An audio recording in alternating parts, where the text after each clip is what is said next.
दज्जाल इस वक्त किसी जजीरे में कैद है। वो चंद लोग जिन्होंने दज्जाल से मुलाकात की, वो लोग इस जजीरे पर कैसे पहुँचे? क्या आज भी कुछ लोग दज्जाल से राब्ते में हैं? वो पुरअसरार जजीरा कहाँ है? आज गूगल मैप में ये जजीरा दिखाई क्यों नहीं देता? हम इस वीडियो में इन तमाम सवालात के जवाबात जानेंगे।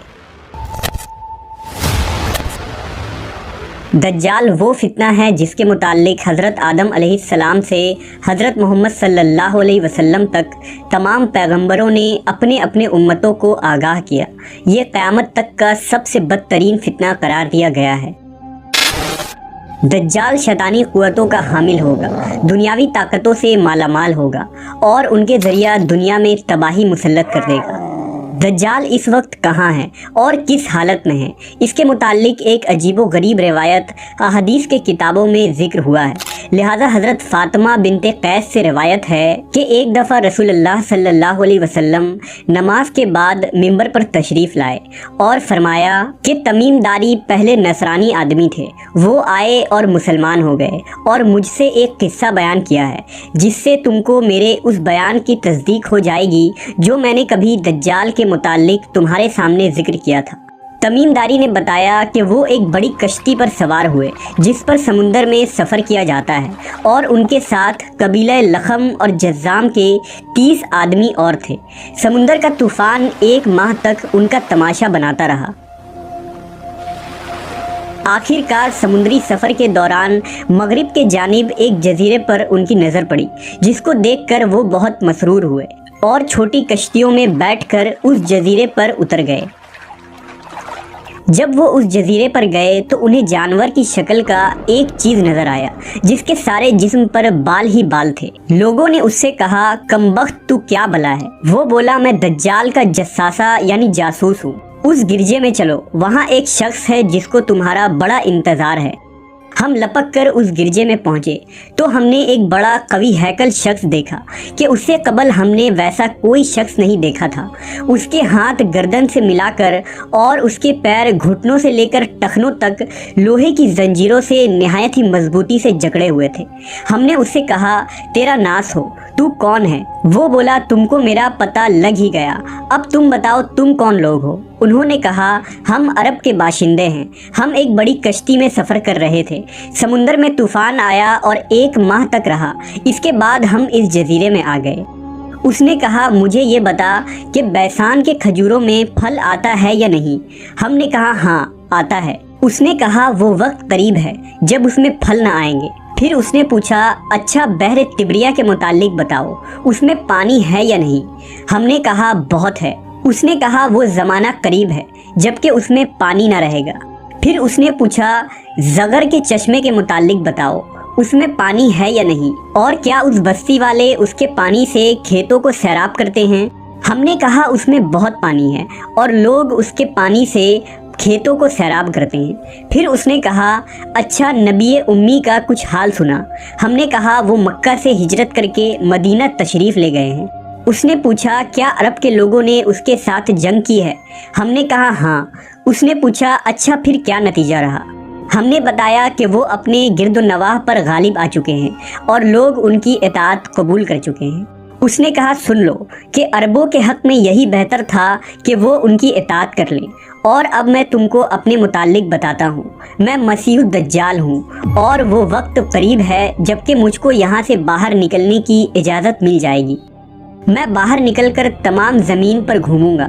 40 दिन के अंदर अंदर कोई बस्ती ऐसी न रहेगी जिसमें मैं दाखिल न होऊंगा, सिवाय मक्का और मदीना के। उन दोनों मकामात में मेरा दाखिला ममनू है। नबी सल्लल्लाहु अलैहि वसल्लम ने अपना असा मुबारक मिंबर पर मार कर फरमाया, ये तैयबा है, ये तैयबा है। मैं तुमको यही बताया करता था। जान लो कि दज्जाल न शाम के समुंदर में है और ना ही यमन के समुंदर में, बल्कि वो मशरिक में है। और नबी सल्लल्लाहु अलैहि वसल्लम ने मशरिक की तरफ हाथ से इशारा फरमाया। हज़रत तमीमदारी और उनके साथियों ने जिस जजीरे पर दज्जाल से मुलाकात की थी, इसका इल्म आज तक किसी को नहीं हो सका, लेकिन इस बारे में बहुत सारे दावे किए जाते रहे हैं कि वो पुरअसरार जजीरा कहाँ है जहाँ दज्जाल जंजीरों में जकड़ा कैद है। بعض لوگوں کا گمان ہے کہ بحر عرب میں موجود سقطرہ نامی جزیرہ ہی وہ جزیرہ ہے جہاں دجال قید ہے۔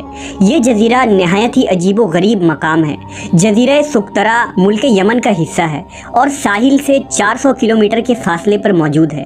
اس جزیرے پر موجود چرند و پرند اور بہت سارے درخت باقی دنیا سے بہت مختلف ہیں۔ ڈریگن بلڈ ٹری نامی عجیب و غریب درخت بھی اسی جزیرے میں اگتا ہے، جس کے تنے سے سرخ رنگ کا عرق نکلتا ہے اور ایسا لگتا ہے جیسے اس درخت سے خون بہہ رہا ہو۔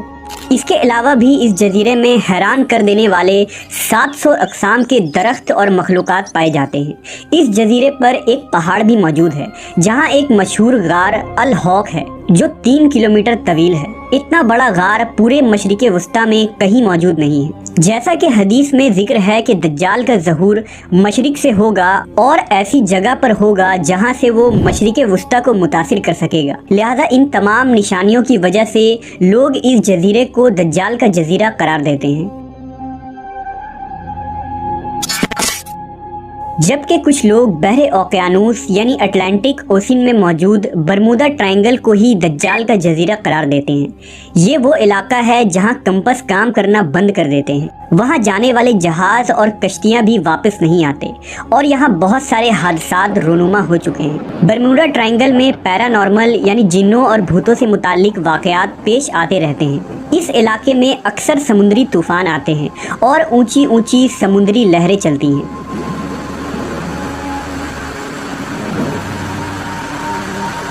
برمودا دراصل کسی ایک جزیرے کا نام نہیں، یہ ایک تکون نما علاقہ ہے جس کے اندر 300 سے زیادہ غیر آباد اور سنسان جزیرے موجود ہیں جہاں آج تک انسانوں نے قدم نہیں رکھا ہے۔ اس برمودا ٹرائنگل پر کی گئی تحقیقاتی رپورٹ کو بھی آج تک شائع نہیں کی گئی ہے۔ یوں لگتا ہے کہ دنیا کے حکومتوں کو اس کی اجازت نہیں۔ مشہور مصری محقق داؤد عیسیٰ کے مطابق برمودا تکون کا ایک بڑا حصہ دجال کے زیر استعمال ہے۔ اس نے باقاعدہ وہاں قلعے نما محل بنا رکھے ہیں جو تکون کی شکل میں موجود ہے۔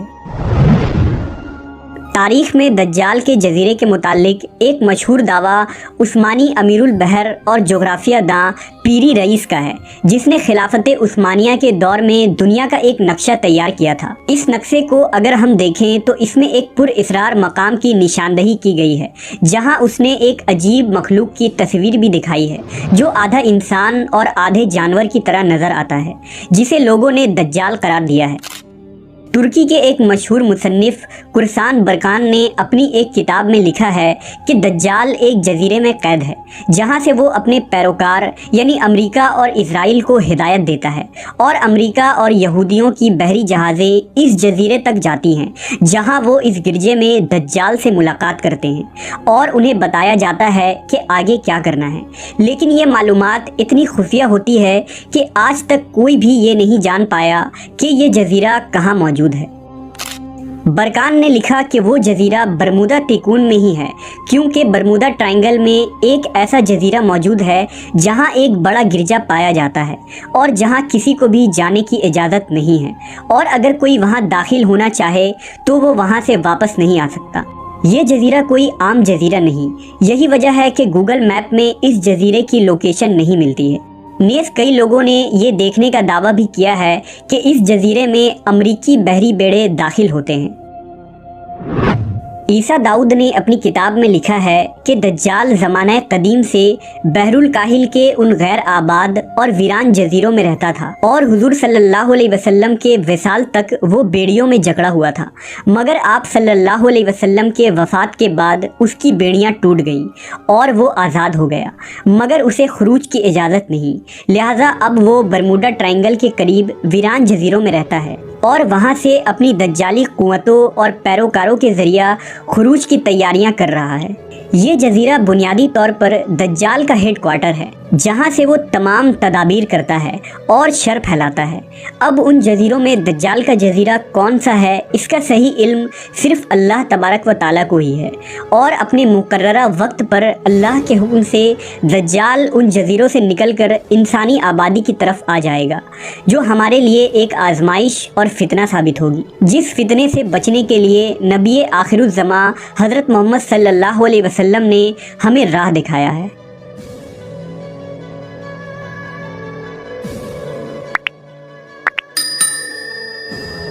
की पनाह मांगती हूँ। हजरत जिब्राइल आपको तसल्ली देते हुए और पैगाम इलाही से बाखबर करते हुए फरमाते हैं, मैं तो तेरे रब का फर्जदादा हूँ और इसलिए भेजा गया हूँ कि तुझे एक पाकीज़ा लड़का दूँ।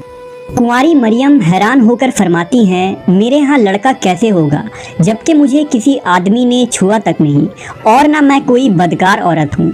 हजरत जिब्राइल ने कहा, ऐसा ही होगा। तेरा रब फरमाता है कि ऐसा करना मेरे लिए बहुत आसान है और हम ऐसा इसलिए करेंगे कि इस लड़के को लोगों के लिए एक निशानी बनाएं और अपनी तरफ से एक रहमत, और ये काम होकर रहना है। हज़रत जिब्राइल ने बीबी मरियम के गिरीबान में फूंक मार दी, जिससे आपका हमल ठहर गया। जब हज़रत मरियम हामला हुई तो ये खबर बनी इसराइल में आम हो गई कि हज़रत मरियम हामला हो गई हैं। इस पर बहुत से लोगों ने ज़करिया अलैहिस्सलाम के घर आना जाना बंद कर दिया और आप पर इल्ज़ाम बहतान लगाने लगे। हज़रत मरियम बैतुल मुक़द्दस से निकल गईं और दूर एक मकाम पर जाकर ठहरी। आप उस मकाम पर तन्हा रह रही थी कि एक दिन आपको दर्द ज़ह शुरू हो गया। आपने एक दरख्त का सहारा लिया और तने को पकड़कर नीचे बैठ गईं। आप जिस दरख्त के पास बैठी थीं वो एक खुश्क दरख्त था। जब आप उस दरख्त को हिलाती तो मुआजिज़े से वो दरख्त सरसब्ज होकर